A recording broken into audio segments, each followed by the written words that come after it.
My daughter, Kuri, has a disease called DRPLA, which causes the brain to atrophy. It is genetic and progressive. Kuri is bedridden. My husband Chiaki passed away from this disease 8 years ago. I wrote Ohana Family because I wanted to find a cure. This is the continuation of that story. I hope I can save my daughter. Back to the hospital again. Why does this child have to suffer so much?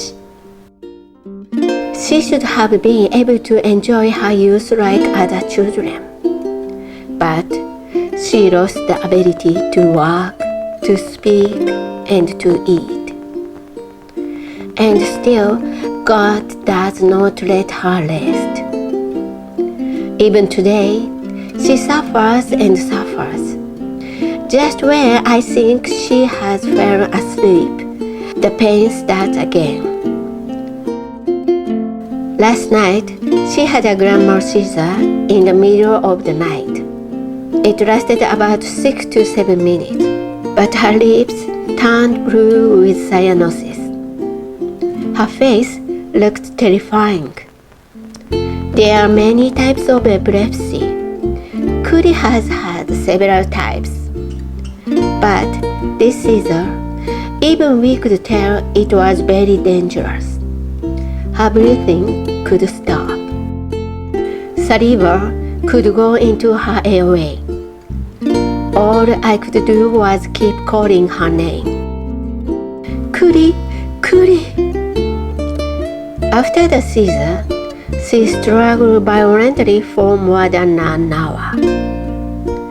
After that, she calmed down, but every 15 minutes, the pain came back again. The doctor and nurse said it might be because she just had a feeding tube placed, and her stomach might be swollen, or she might feel like vomiting. But to me, it looked like dizziness, or that the DRPLA itself, her brain, was causing the pain. Or maybe this suffering itself was also a type of seizure. Her arms were twitching. She was suffering all night. All I could do was rub her legs and her stomach. And then, just before 7 in the morning, another grand seizure came suddenly. I wanted to turn her body to the side, but she was stiff and I could not move her. I am afraid to describe her face at that moment. If this continued any longer, I was so scared. So scared.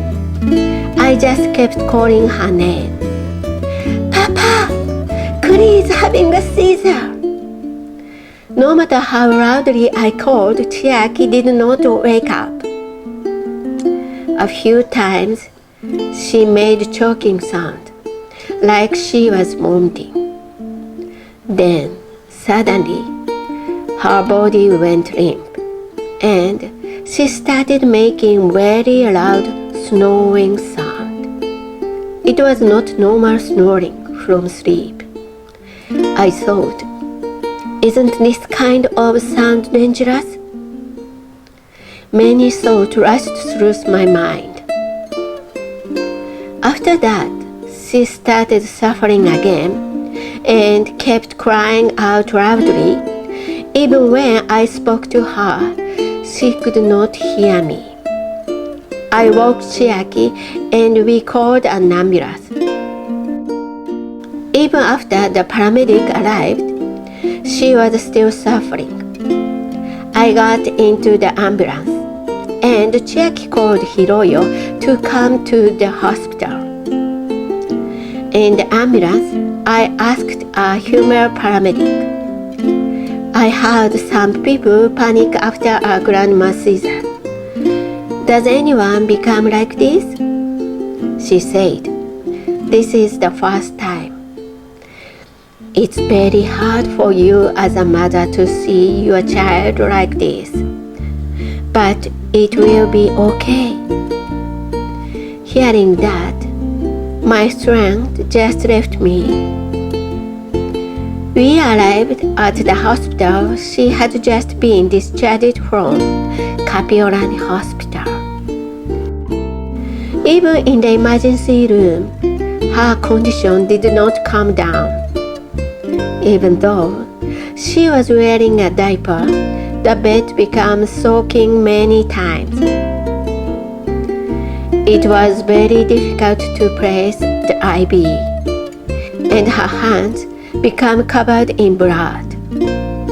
While waiting for the blood test result, she was given a sedative and calmed down a little, but I was still shaking. I had been tense since the day before and had not slept. I felt cold, so I wrapped myself in a hospital seat while waiting. Eating and drinking is not allowed in the emergency room, but I was shaking so much that when I asked, "Can I get a warm drink?" a kind nurse said, "That's okay." Chiaki and I quietly drank coffee together. The blood test showed that the level of her seizure medication was low. We struggled with the decision of whether she should be admitted. The doctor said, "She doesn't have a fever, so she can go home, but if anything happened again, come back right away." We called Yumiko to pick us up, and we returned home at 3 p.m. Tomorrow, we will go back to the hospital again to change her medication. We cannot see what lies ahead. Even now, every 15 minutes, the pain comes again.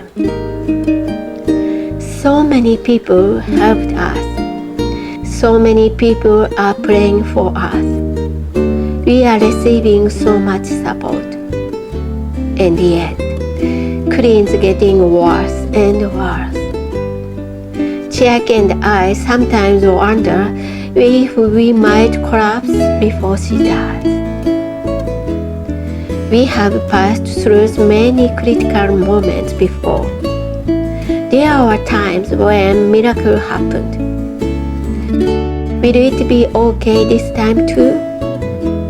When I see Kuri suffering, I feel like I am being crushed by fear. But still, we hope come again someday. Even a little, just a little is enough. Just a little. I want some hope.